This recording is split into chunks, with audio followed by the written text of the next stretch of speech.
Tai norėjau vas, pona žurnalistas, pasidžiaugti kartu su jumi. Tam ir tą laišką parašėm, kad prieš 1,5 metų pas mumi buvote. Tai daug nutekėjo vandens. Susitaikėme su Broniu, nes aš išleidau savo dukrą už Broniaus sūnaus roboto.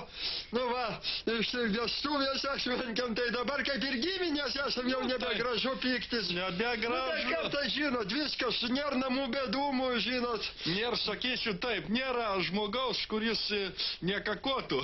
Aš, sakant, vis tiek prisimenu, kai tu man buvai dar padegęs tvartą. Ai, kaip tu? Vieną kartą. Tavo darbas buvo, nesakyk, ar tavo robotas ten su degtukai žaisdamas. Nieks ten nedegė, to atsipaipėk. Na, kaip aš galiu nesipaipėt? Aš klausyk, nu dabar gerai, žiūrėk, mano va čia va sodyba, tavo sodyba, ar ne? Na. Tai kuo tu vis tą žemę nusisavini?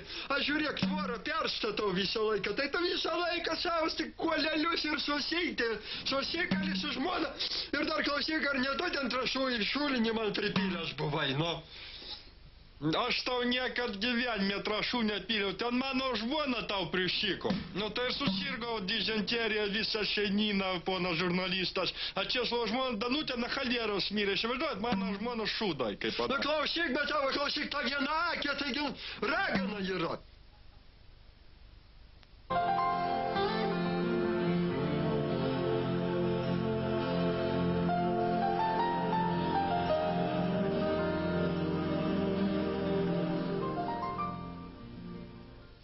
Mūsų kūrybinė grupė apsilankė ir pas radio šou parapijos kleboną Albiną.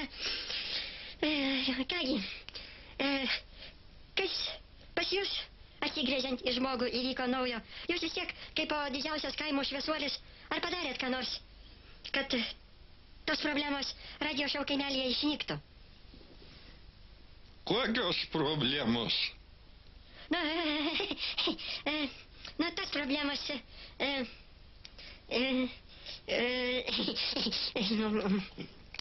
žmogaus, jūs patys žinote, kas vyksta.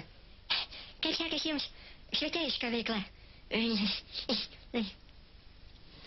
Nu kaip sekasi, paprastu sekasi. Vai. Amen. Jeigu pernai būdavo bažnyčioje, tai kur niekur, žiūrėk, pšak, tik papšakškina koks Lenkas, tai šiemet, kas dėl KGB priimtų įstatymų, Jankų pamaldų mūsų bažnyčioje nebėra. Jis dar amžius.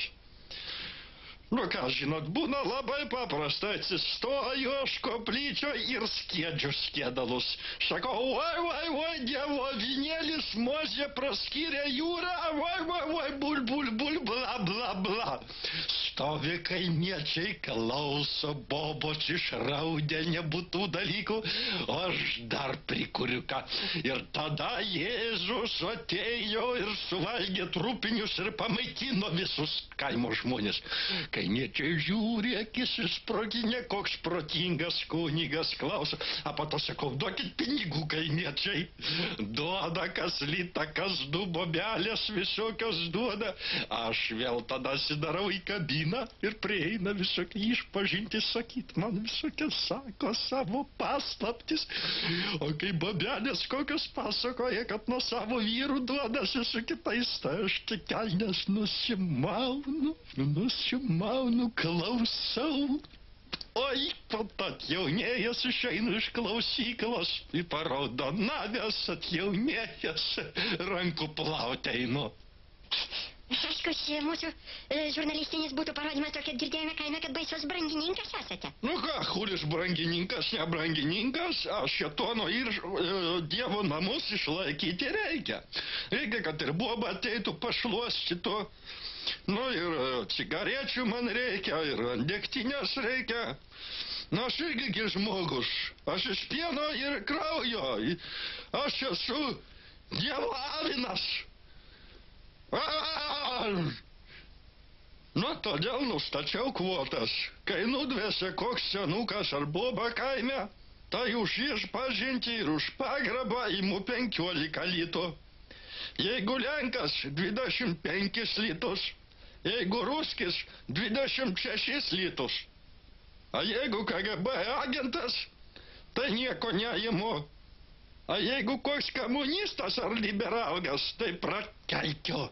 Norit parodysiu žurnalistas, kaip aš prakeikiu. Nu, parodykit. Oi!